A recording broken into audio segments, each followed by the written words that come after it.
ونصلي على رسوله الكريم أما بعد فأعوذ بالله من الشيطان الرجيم بسم الله الرحمن الرحيم إنا أعطيناك الكوثر فصل لربك وانحر إن شانئك هو الأبتر صدق الله مولانا العظيم. سامعین ذکر اللہ تعالیٰ کا لاکھ لاکھ شکر ہے کہ جس نے ہمیں اپنی بندگی اور آقا کریم صلی اللہ علیہ وسلم کی غلامی نصیب فرمائی. پھر آقا کریم صلی اللہ علیہ وسلم کی نسبت سے ہمیں ایمان جیسی نعمت میسر ہوئی. پچھلے جمعے میں جو جہاں پر ہم نے بات کو مکمل کیا تھا کہ سیدنا ابراہیم علیہ السلام کو اللہ تبارک و تعالیٰ نے اپنا خلیل بنایا، اور مفسرین کرام نے خلیل کی تفسیر یہ کی ہے کہ اس کے دل سے سوائے اللہ کی محبت کی ہر محبت کو نکال دیا. اور چونکہ سیدنا ابراہیم کو منصب خلیلیت عطا کی گئی تھی، اور منصب خلیلیت کا تقاضا یہ تھا کہ ان کا زمایا ہے. سید اسماعیل علیہ السلام کی عمر ایک روایت میں 13 سال ہوئی. آپ ان کو ملنے کے لیے مکہ تشریف لائے اور اپنی زوجہ محترمہ سے فرماتے ہیں کہ ایسے کریں، اسماعیل کو تیار کریں، آج ایک دوست کی دعوت پر جانا.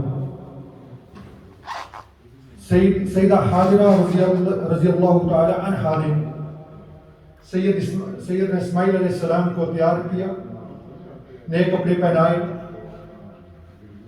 اور سیدنا ابراہیم علیہ السلام سیدنا اسماعیل علیہ السلام کو لے کر مینا کی طرف سفر شروع کر دیا. اور جب یہ بات شیطان کو پتہ چلی کہ سیدنا ابراہیم علیہ السلام اللہ کے حکم پر سیدنا اسماعیل علیہ السلام کو قربانی کے لیے لے کر جا رہے ہیں، تو اس کے تن من میں آگ لگی. تو کہنے لگا سیدنا ابراہیم علیہ السلام سے کہ ابراہیم، ایک خواب کے سہارے پر تم اپنے بیٹے کو قربان کرنے جا رہے ہو اللہ کی رضا پانے کے لیے، اور 100 قسم کے عبادات ہیں، 100 قسم کے کام ہیں.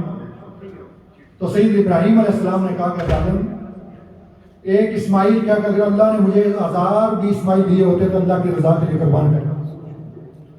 پھر یہی بات اس نے سید اسماعیل علیہ السلام سے کی، وہیں سے وہی جواب ملا. پھر والدہ جو ممتا وہ بہت ہی نرم ہوتی ہے. پھر وہاں یہ کہنے لگا کہ شہزادہ کہاں ہے؟ تو سیدہ حاجرہ رضی اللہ تعالیٰ نے فرمایا کہ وہ اپنے باپ کے ساتھ دوست کی دعوت پر گئے ہیں. تو کہنے لگا کہ دوست کی دعوت پر کہاں گئے ہیں؟ وہ تو یہ ہے کہ ان کو ذبح کرنے کے لیے. انہوں نے جواب دیا کہ ہوش کے ناخل ہیں، وہ اولاد، وہ بیٹا جس کو بڑی ہی منتوں کے بعد اللہ تعالیٰ نے عطا کیا، کیا کوئی باپ ایسا کر سکتا ہے؟ اگر اولاد نافرمان بھی ہو تب بھی کوئی والد، کوئی والدین اپنی اولاد کو ایسے ذبح کر سکتے ہیں؟ یہ تو وہ اسماعیل ہیں کہ جن کے جبین پر اجالے ہیں. پھر وہ مجبور ہو کر کہنے لگا کہ مسئلہ یہ ہے کہ انہوں نے اس کو اللہ کا حکم سمجھتے ہیں. تو سیدہ حاجرہ رضی اللہ تعالیٰ نے یہی جواب دیا کہ اگر اللہ کا حکم ہے تو میری گود میں ایک اسماعیل کیا، اگر اللہ نے 1000 اسماعیل بھی دیے ہوتے تو وہ بھی میں قربان کر دوں. اب باپ بیٹا مینا کی طرف جا رہے ہیں اور راستے میں میٹھی میٹھی باتیں ہو رہی ہیں، اور باپ ذرا تصور میں لیں، سوچ میں لیں کہ اپنے بیٹے کو لے کر، جو بڑی دعاؤں اور منتوں کے بعد بیٹا ملا ہو، ان کو لے کر کہ اللہ کی رضا کے لیے قربان کرنا ہے، وہ اپنے بیٹے کو بتا رہے ہیں کہ بیٹا میں نے ایک یہ خواب دیکھا ہے کہ میں آپ کو خواب میں ذبح کر رہا ہوں. تو بیٹے نے جواب دیا سیدنا اسماعیل علیہ السلام نے کہ میرے والد، جو آپ کو اللہ کا حکم ہے آپ کر گزریے گا، مجھے انشاءاللہ اگر اللہ نے چاہا صبر کرنے والوں میں سے پائیں گے.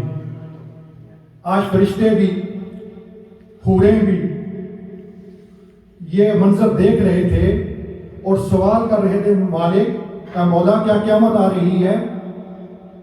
تو اللہ تعالیٰ نے جواب دیا فرشتوں میں تمہیں یہ بتا دینا چاہتا ہوں کہ تم نے یہ کہا تھا کہ مولا عبادت کرنے کے لیے ہم کافی ہیں، اب اس انسان کو اپنا خلیفہ بنا رہے ہو جو انسان دنیا میں جا کر وہ فساد پھیلائے گا، عبادت کے لیے ہم کافی ہیں۔ میں آج آپ کو یہ دکھانا چاہتا ہوں کہ اب دیکھو میرے بندے کی اطاعت اور فرمانبرداری کو دیکھو کہ اللہ کی اطاعت کے لیے کیسے جا رہے ہیں۔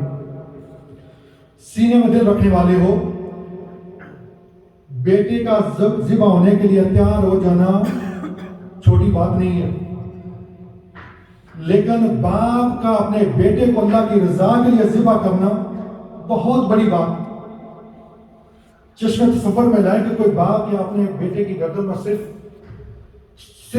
چھری بھی رکھ سکتا نہیں، لیکن چونکہ ان کا منصب جو منصب خلیلیت تھا اس کا تقاضا یہی تھا کہ ان کو آزمایا جائے۔ آج زمانہ اس منظر کو دیکھ رہا تھا، مینا کے پہاڑوں میں یہ کہانی رقم ہو رہی تھی۔ پھر سیدنا ابراہیم علیہ السلام نے اپنے بیٹے کا جسم رسیوں سے باندھ دیا کہ چھری کے دار سے وہ تکلیف میں نہ ہو، وہ تڑپے نہ ہو۔ تھوڑی دیر گزرتے سیدنا اسماعیل علیہ السلام اپنے باپ سے کہتے ہیں ابا جان یہ رسیاں کھول دیں۔ تو باپ نے سوال کیا بیٹا آپ تو میری رضا میں اللہ کی رضا میں راضی تھے، اب کیا ہوا؟ تو قربان جاؤ سیدنا اسماعیل علیہ السلام آپ فرماتے ہیں کہ ابا جان کل مؤرخ یہ لکھے گا کہ بیٹا قربان ہونا نہیں چاہتا تھا، باپ نے بیٹے کو رسیوں سے باندھ کر ذبح کیا۔ تو یہ میں نہیں چاہتا کہ لوگ کل یہ بات کہیں کہ بیٹا تو ذبح نہیں ہونا چاہتا تھا، باپ نے رسیوں سے باندھ کر بیٹے کو ذبح کیا۔ پھر آپ نے وہ رسیاں کھول دی۔ علماء فرماتے ہیں کہ ماتھے کے بعد سیدنا اسماعیل علیہ السلام کو زمین پر لٹایا گیا۔ سیدنا ابراہیم علیہ السلام نے اپنی آنکھوں پر پٹی باندھی ہوئی ہے۔ ایک بار چھری چلاتے ہیں بڑی زور سے، ریشم جیسی نرم گردن پر چھری چلاتے ہیں، لیکن چھری چلتی نہیں ہے، وہ کٹ نہیں رہی۔ علماء فرماتے ہیں کہ اس چھری کو سیدنا ابراہیم علیہ السلام ایک پتھر یا لکڑی پر مارتے ہیں، وہ پتھر کٹ جاتا ہے۔ آپ چھری سے سوال کرتے ہیں کہ چھری تو کاٹتی کیوں نہیں ہے؟ وہ جواب دیتی ہے اپنے زبان حال سے کہ خلیل آپ مجھے ایک بار کاٹنے کا کہتے ہو تو وہ رب جلیل مجھے 70 بار کاٹنے سے منع فرماتا ہے۔ تو آپ فرماتے ہیں چھری تیرا کام تو کاٹنا ہے۔ تو چھری نے جواب دیا ابراہیم جس طرح آگ کا کام جلانا تھا، آگ کا کام جلانا تھا، اور اس آگ میں جس رب نے جس آگ کو منع کیا تھا جلانے سے، جب سیدنا ابراہیم علیہ السلام کو آگ میں ڈالا گیا، اسی رب کا حکم ہے کہ چھری چلنا نہیں ہے، سیدنا اسماعیل علیہ السلام کی گردن کو کاٹنا نہیں ہے۔ پھر آپ استغفار پڑھتے ہیں، دوبارہ چھری چلاتے ہیں، چھری چل جاتی ہے، خون بہہ جاتا ہے، دل میں خوش ہوتے ہیں کہ ایک بہت بڑا کام کر دیا ہے، اللہ کی رضا کے لیے جو اللہ کا حکم تھا میں اس پر پورا اترا ہوں۔ جب پٹی اتارتے ہیں اور دیکھتے ہیں کہ وہاں اسماعیل کی جگہ دھمبا ذبح ہوا ہے، اور سیدنا اسماعیل علیہ السلام پاس کھڑے مسکرا رہے ہیں، تو بے ساختہ جبریل سیدنا ابراہیم علیہ السلام نے فرمایا اللہ اکبر، تو ساتھ کھڑے سیدنا اسماعیل علیہ السلام نے فرمایا لا الہ الا اللہ واللہ اکبر، ادھر ساتھ جبرائیل علیہ السلام کھڑے تھے، انہوں نے کہا اللہ اکبر وللہ الحمد۔ آواز آئی ہے ابراہیم آج تو نے اپنا خواب پورا کر کے دکھایا۔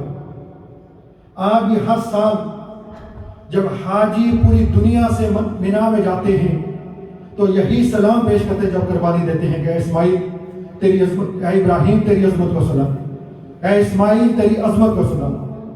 تو یہ وہ واقعہ تھا کہ جو رہتی دنیا تک ایک مثال ہے کہ اللہ کی رضا کے لیے اللہ کے نیک بندوں نے کیا کیا کام کیے، اور اللہ اپنے نیک بندوں کو آزماتا کیسے۔